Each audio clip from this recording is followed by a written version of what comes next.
Hello children, good morning. In today's 7th standard social science, we are going to continue with unit 1. In the previous session, we have discussed all about what is mean by sources and what are the two types of sources and what are all the things that comes under primary sources. So what is inscription, monuments, tombs, coins, all these category இந்த sources எல்லாம் நம்ம என்ன sourcesனு சொல்லுவோம். And then இந்த sources பற்றி in detail we have discussed in the last session. In this particular session, we are going to continue with secondary sources. So அதை பற்றி in detail we are going to discuss. அதில் first one is about religious literature. Religious அப்படின்னாலே மதம் சார்ந்தது அப்படின்றது அர்த்தம். So மதம் சார்ந்த இலக்கியங்கள், இப்போ இந்துயிசம் அப்படின்னா அவங்களுக்கு இருக்கக்கூடிய சில புக்ஸ், அண்ட் தென் சேம் கிறிஸ்டியன்ஸ்னால் அவங்களுக்கு இருக்கக்கூடிய புக்ஸ், அண்ட் முஸ்லிம்ஸ்னால் அவங்களுக்கு இருக்கக்கூடிய புக்ஸ், புத்திசம், ஜெயினிசம், இந்த மாதிரி அந்த காலத்தில் மிடுவல் இந்தியாவில் எந்த மாதிரியான மதம் சார்ந்த இலக்கியங்கள் நம்மளுடைய இந்தியாவில் and south India, north India ரெண்டுலேயும் இருந்துச்சு அப்படின்றத பற்றி in detail we are going to discuss. So first பார்த்திங்கன்னா அந்த டைமில் வி ஹேட் தட் பக்தி மூமெண்ட் அப்படின்றது ஒன்று ஸ்டார்ட் ஆகிட்டு இருந்தது. ஸோ அந்த பக்தி மூமெண்ட் அப்படின்றதுனால அது சம்மந்தமாக டிவோஷ்னல் லிட்ரேச்சர்ஸ் நிறையா நமக்கு இந்த டிவோஷ்னல் சார்ந்த விஷயங்கள், டிவோஷ்னல்னால் ஆன்மீகம், தெய்வீகம், இது சார்ந்த விஷயங்கள் நிறையா நமக்கு இருந்துச்சு அப்படின்னு சொல்கிறாங்க. எஸ்பெஷலி இந்த சோழா பீரியடில் பார்த்திங்கன்னா இந்த டிவோஷ்னல் லிட்ரேச்சர்ஸ் நிறையவே இருந்திருக்கு. For example Kambaramayanam and Sekkizhar எழுதின பெரிய புராணம், 4000 திவ்ய பிரபந்தம், இது 12 ஆழ்வார்கள் எழுதியிருப்பாங்க. நாதமுனி அப்படின்றவர் இது கம்போஸ் பண்ணியிருப்பார்.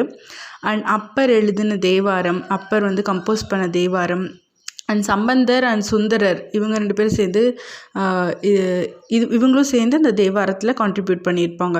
ஸோ அப்பர், சுந்தரர், சம்பந்தர் இவங்க எல்லோரும் சேர்ந்து அந்த தேவாரமில் எழுதியிருப்பாங்க, கம்போஸ் பண்ணியிருப்பாங்க.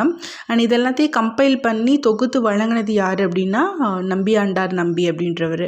அண்ட் மாணிக்க வாசகர் எழுதின திருவாசகம். ஸோ இந்த மாதிரி நிறைய ரிலீஜியஸ் சார்ந்த லிட்ரேச்சர் நமக்கு இந்த தமிழ்நாட்டில் எஸ்பெஷலி இந்த சவுத் இந்தியாவில் அப்போ நிறைய இருந்துச்சு இந்த பக்தி மூமெண்ட்னால அப்படின்னு சொல்கிறாங்க. அண்ட் தென் பார்த்திங்கன்னா சோழா பீரியடில் ஜெயதேவா எழுதின கீத கோவிந்தம், இது 12th century, அரவுண்ட் 12th centuryயில் இதெல்லாம் இருந்திருக்கு. கீத கோவிந்தம் அண்ட் தென் இதெல்லாம் இருந்திருக்குன்னு சொல்கிறாங்க. அண்ட் நார்த் இந்தியா அங்கெல்லாம் பார்த்திங்கன்னா கபீர்தாஸ் அப்படின்ற ஒரு மிஸ்டிக் போய்ட்டம் ஒரு 15th centuryயில் அவர் இருந்திருக்காரு. அவர் தான் இந்த பக்தி மூமெண்ட்டுக்கு ஒரு பெரிய இன்ஃப்ளூயன்ஸாக இருந்திருக்காரு அப்படிங்கிறதையும் இங்கே சொல்கிறாங்க. And next comes under secular literature. Secular அப்படின்னா எல்லாருக்குமே பொதுவானது, மதம் சார்ந்தது இல்லாமல் எல்லாத்துக்குமே பொதுவான இலக்கியங்கள் அப்படின்றது. அண்ட் தென் மதுர விஜயம், இதை யார் கம்போஸ் பண்ணாங்கன்னா கங்காதேவி. அமுக்த மால்யதா, இது கிருஷ்ணதேவராயா, அவர் கம்போஸ் பண்ணியிருப்பார். அண்ட் இதில் இந்த மாதிரியான ஒர்க்கில் கிருஷ்ணதேவராயாவுடைய அந்த விஜயநகரா எம்பையர் ஃபுல்லாகவே இன் டீட்டெயில் எக்ஸ்பிளைன் பண்ணியிருப்பாங்க அப்படிங்கிறதையும் சொல்கிறாங்க. அண்ட் சந்த் பாரதி அவங்க எழுதின பிருத்திவி ரசோ அப்படின்றது அது ரஜபுட் கிங்ஸோட வீரத்தை பற்றி புகழ்ந்து பேசக்கூடிய விதமாக அமைஞ்சிருக்கு அப்படின்னு சொல்கிறாங்க. டர்க்கிஷ் அவங்களோட இன்வேஷன் அப்போ நமக்கு இந்தியாவில் எந்த விதமான ஒரு லிட்ரேச்சரும் இங்கே இல்லை. ப்ரீ இஸ்லாமிக் பீரியட்ஸில் கல்ஹானா எழுதின ராஜதரங்கினி 11th centuryயில் அந்த ஒரு லிட்ரேச்சர் நமக்கு அவைலபிளாக இருக்குது அப்படின்றதையும் சொல்லியிருக்காங்க.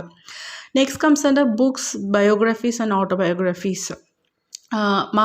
அவங்கள பற்றி அவங்களே எழுதுறது ஆட்டோபயோகிராஃபி. இப்போ ஃபார் எக்ஸாம்பிள் என்னுடைய வாழ்க்கையை பற்றி நான் சின்னதுலேருந்து நடந்த விஷயங்கள் எல்லாத்தையும் சேர்த்து எழுதுகிறேன், கம்பைல் பண்ணுறேன் அப்படின்னா that is called as autobiography. இப்போ என்னுடைய வாழ்க்கையை பற்றி வேறொருத்தவங்க, என்ன தெரிஞ்சவங்க இல்லை ஃப்ரெண்ட்ஸ் யாராவது எழுதுகிறாங்க அப்படின்னா அது பயோகிராஃபி.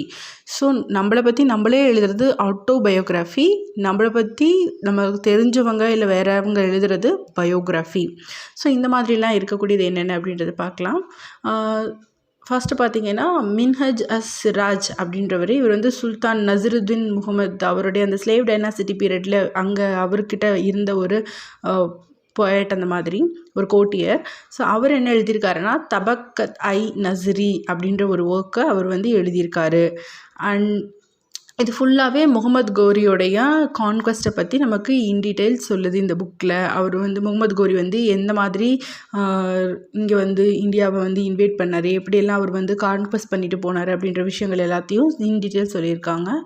அண்ட் 13th செஞ்சுரியில் பார்த்தீங்கன்னா ஹசான் நிசாமி அப்படின்ற ஒரு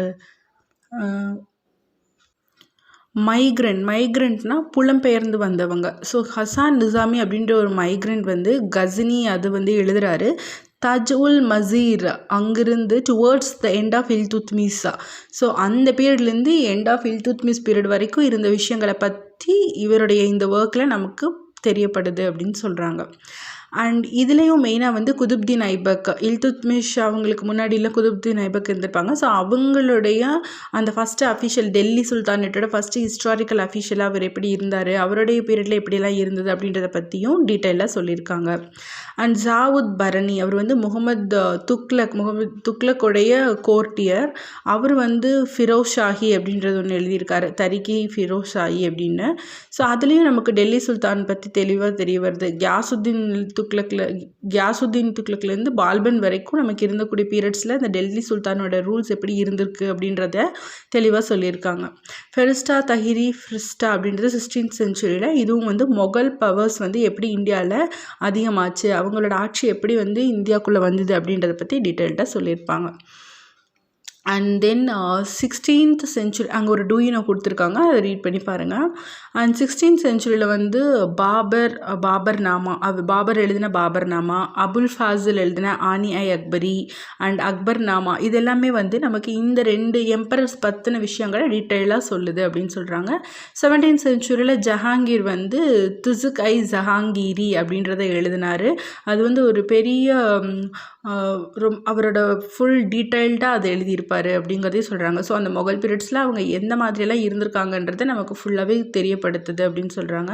ஸோ இந்த எம்பரர்ஸ் அவங்களாம் எழுதின இந்த மாதிரியான ஆட்டோபயோகிராஃபிஸை தவிர்த்து தபக்தை அக்பரி, அதாவது நிசாமுத் அகமது அவர் எழுதினது, அப்புறம் அபுல் ஃபாசில், அதுதான் வந்து இன்னும் தெளிவாக அவர் வந்து அதில் எழுதியிருப்பார்.